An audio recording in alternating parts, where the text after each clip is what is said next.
अस्सलाम वालेकुम वरहमतुल्लाहि वबरकातुहू। मैं शेख इरफानुल्लाह हूँ। आप मेरा यूट्यूब चैनल और फेसबुक पेज देख रहे हैं। उम्मीद करता हूँ आप खैरियत से होंगे और अल्लाह पाक के हिफ्ज़ मान में होंगे। साबुन और सर्फ़ के हवाले से चंद सवालात करेंगे कि साबुन और सर्फ़ का बिज़नेस कैसा है और इस बिज़नेस को शुरू करने के लिए किन किन की मशीनरी की ज़रूरत है और इन मशीनरी पर कितना लागत आएगा और इसमें नुकसान और फ़वाइद के कितने चांसेस होते हैं, कितने परसेंटेज नुकसान के होते हैं और क्या तरीका कार है, फ़वाइद इसमें कितने होते हैं। सबसे पहले तो उस्मान भाई का शुक्रिया अदा करते हैं कि माशाल्लाह इन्होंने वक्त निकाला हमारे लिए और हमारी बड़ी रहनुमाई की, इन्होंने बड़ी मोहब्बत की। उस्मान भाई सबसे पहले ये बताएं कि माशाल्लाह एग्रीकल्चर और जिस तरह अपना इंडस्ट्रियल की मशीनरी है, आप इस हवाले से काफ़ी नाम कमा चुके हैं। कितना अर्सा लगा इस नाम तक पहुंचने में?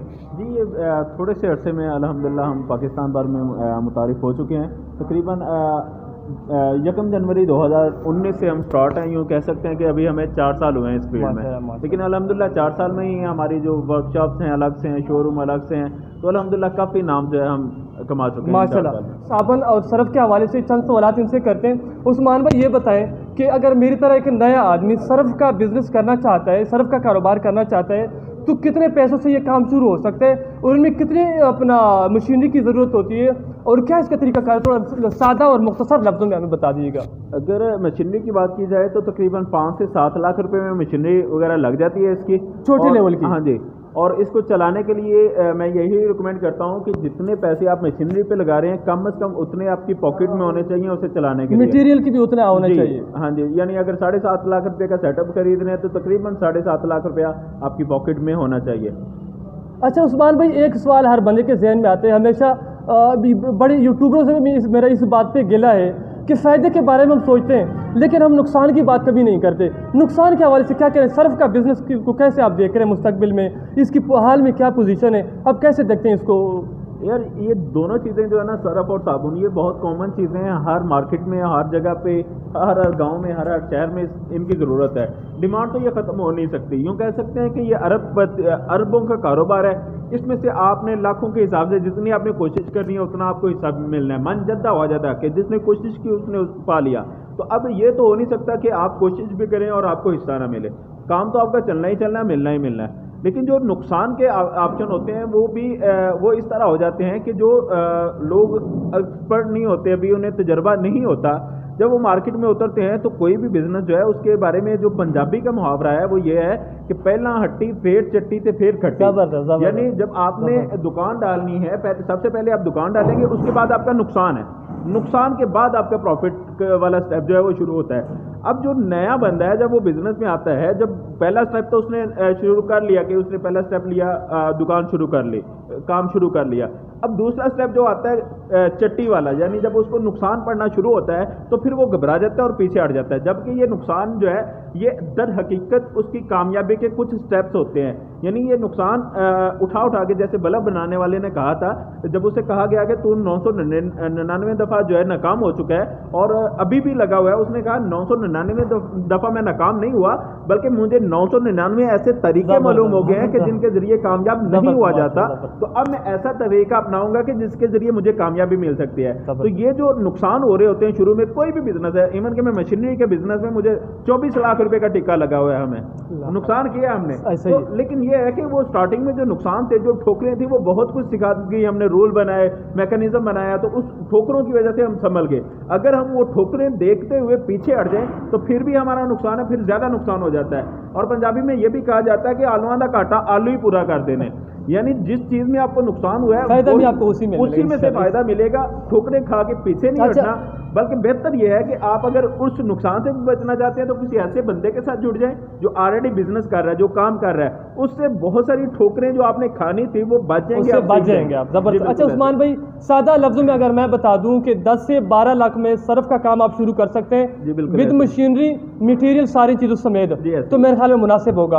अच्छा, साबुन के बिजनेस के बारे में पूछना चाहता हूँ, जो नहाने का जो साबुन है, ब्यूटी सोप, इस हवाले से अगर मैं पूछ लूँ कि कितने पैसों से हम इसको शुरू कर सकते हैं छोटे लेवल पे? मिसाल के तौर पर मेरे तरह एक छोटा आदमी, उसके पास थोड़े पैसे हैं, तो क्या तरीक़ाकार है, क्या स्टेप्स हैं, क्या ऐसी चीज़ें हैं जिन पर अमल करके इस बिज़नेस को हम स्टार्ट कर सकते हैं और हमारे लिए आसान हो? जी, जो प्रॉपर बिजनेस है ये वैसे तो ये करोड़ 1.5 करोड़ तक का भी सेटअप लगता है, लेकिन वो ज़रा बड़े लेवल का और सही बिजनेस है। और जो इनिशियल स्टेप होते हैं ये होते हैं, यानी घर लेवल पे जो इंडस्ट्री शुरू कर ली जाती है, तो इसमें जो है जो छोटा सेटअप होता है वो 4-4.5 लाख रुपए तक लग जाता है। बड़ा सेटअप जो है थोड़ा, यानी जो सिंगल फेज पे चलने वाला है वो 7 लाख रुपए तक लग जाता है। और इसमें भी यही रिकमेंड करूंगा कि फार्मूला आपने वही रखना है कि जितने की मशीनरी खरीद रहे हैं उतना पैसा जेब में हो। यानी अगर आपके पास 8 लाख रुपए है तो फिर आपने 7 लाख वाली मशीनरी बिल्कुल नहीं खरीदनी, बल्कि 4 लाख वाली खरीदनी है।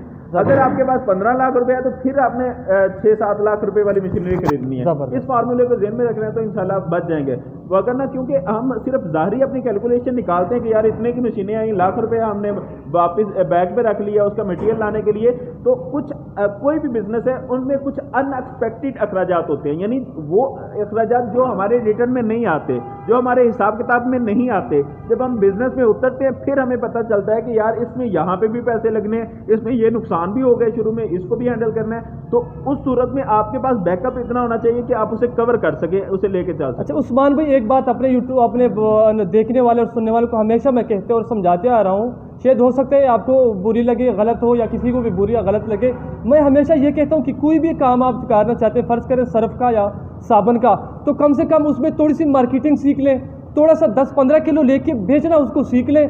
थोड़ा सा आपको आइडिया जब हो जाए उसके बाद आप मशीनरी के बारे में जाएँ, उसकी प्रोडक्शन के बारे में जाएँ, उसकी मैन्युफैक्चरिंग के बारे में जाएँ, सारी चीज़ों के बारे में। तो इस चीज़ को आप कैसे देखते हैं? जी बिल्कुल, ये बेहतरीन फार्मूला है। इवन के उस्मान अशरफ जिसे आप देख रहे हैं डस्का इंजीनियरिंग का ऑनर, और अल्हम्दुलिल्लाह 2 शोरूम, 2 वर्कशॉप, सारे चीज़ों का ऑनर, आज से 4 साल पहले ये भी लोगों से मशीनें लेके बेचता रहा, लोगों की प्रोडक्शन, लोगों की पब्लिसिटी करता रहा।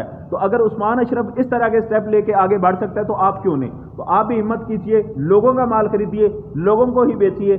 जैसे कहा यह जाता है कि बिजनेस जो है, आधा बिजनेस यही है कि आपको ये पता हो कि कौन सी चीज़ कहाँ से मिलनी है और कहाँ पे बेचनी है।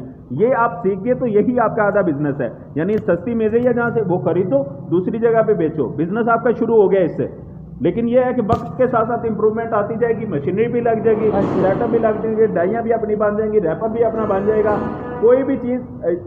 हाँ, यहाँ पे एक जो कमज़ोरी पाई जाती है अवाम में वो ये होती है कि वो कहते हैं कि सबसे पहले हम सारी चीज़ों को पहले ही क्लियर कर लें और फिर चलें। हाँ, तो वो भी नहीं हो सकता। इमाम शाफी रहमतुल्लाह ताला अलैह उन्होंने एक किताब लिखी, 12 साल तक किताब लिखी। उसके बाद उन्होंने कहा कि जब बार बार चेक करवाई अपने तुलबा को, उन्होंने गलतियाँ निकाली तो उन्होंने कहा कि छोड़ दो इस किताब को, ये सिर्फ कुरान का इजाज़ है कि जो गलतियों से पाक है, वगरना जितनी भी किताब हैं, जितनी भी चीज़ें हैं, उनमें गलतियाँ रहती ही रहती हैं। आप इनिशियल स्टेप लें, गलतियाँ होंगी, गलतियों से सीखेंगे, सुधरेंगे, वक्त के साथ साथ उसे इम्प्रूवमेंट करते चले जाएंगे और वक्त के साथ साथ इंशाल्लाह आप बेहतर हो जाएंगे। यकदम एवरीथिंग ओके अगर आप लेके चलना चाहते हैं कि एवरीथिंग पहले ओके हो फिर हम फौरन आ जाए बिजनेस में, ऐसा नहीं होता। ठोकरें खाने। बहुत शुक्रिया उस्मान भाई। आखिर में आखिरी सवाल आपसे पूछना चाहूँ तो सबसे पहले तो ये क्लियर हो गया कि कोई भी बंदा अगर सरफ और अपना साबुन का बिजनेस करना चाहता है तो कम से कम 10 से 12 लाख रुपया उसके पास हो। और आखिर में आप ये बताएं कि इसके अलावा कौन कौन सी मशीनें और किस हवाले से मशीनें मौजूद हैं, ताकि ये वीडियो लोग देखेंगे तो मशीनरी के हवाले से किस किस्म की मशीनें और कहाँ तक। हमारे पास तकरीबन यूँ कह सकते हैं कि 40 किस्में हैं मशीनों की, तकरीबन 40 अक़साम है, जिसमें एग्रीकल्चर और इंडस्ट्रियल है। जिसमें ज़्यादा फेमस जो मशीनरी है हमारे पास, सबसे ज़्यादा सोप की चल रही है, उसके बाद सरफ की चल रही है, उसके बाद निम्को पैकिंग मसाला जात की पैकिंग चल रही है, उसके बाद आटा चक्कियों का बहुत ज़्यादा हमारे पास ट्रेंड है, उसके बाद ब्लॉक मेकिंग मशीन्स हैं, टफटाइल प्लांट है, उसके बाद एग्रीकल्चर फील्ड में चले जाएँ, साइलेज मेकिंग मशीन्स हैं, रैपर बाइंडर हैं गंदम को काट के बांधने वाले, उसके बाद मिल्किंग मशीन्स हैं। तकरीबन डस्का इंजीनियरिंग इस हवाले से मशहूर है कि जो चीज़ आपको कहीं से नहीं मिल रही वो डस्का इंजीनियरिंग पे चले जाए मिल जाएगी, क्योंकि हमारे जो कारीगर है मैकेनिक वो भी अब एक्सपर्ट हो चुके हैं मुख्तलिफ चीज़ें बना के। अब वो तकरीबन देख के चीज़ समझ ही जाते हैं, एक वीडियो देख लें तो उन्हें समझ लग जाता है कि इसमें कौन कौन सा फार्मूला लगेगा, कौन कौन सी चीज़ जो हम पहले बना चुके हैं वो इसमें अप्लाई करेंगे तो ये मशीन तैयार हो जाएगी। तकरीबन मशीनरी यहाँ से तैयार हो गई। नाज़रीन, एक बात क्लियर हो गई कि माशाल्लाह डस्का इंजीनियरिंग खुद बनाते हैं और खुद बेचते हैं। शुरू में जैसे इन्होंने बात की कि आज से 4 साल कबल, सिर्फ 4 साल कबल लोगों की मशीनें बना के बेचते थे। अल्हम्दुलिल्लाह आज इस मकाम पे पड़े कि खुद ही मशीनों को मैन्युफैक्चरिंग करते हैं। और जैसे मैंने शुरू में बात बताई कि एग्रीकल्चर और इंडस्ट्रियल की जितनी मशीनें आपको यहाँ पर आसानी से मिल जाएंगी। और जिस किस्म की रहनुमाई की ज़रूरत, तो मैं अपना उस्मान भाई का नंबर नीचे डिस्क्रिप्शन में दे दूँगा, कहीं ना कहीं मौजूद होगा, आप इनसे रब्ता कर सकते हैं। इनके जो सेल मैनेजर, इनके साथ रब्ता कर सकते हैं। बहुत शुक्रिया उस्मान भाई, आपने वक्त निकाला, आपने हमारी रहनुमाई की। आपकी मोहब्बत का बहुत शुक्रिया।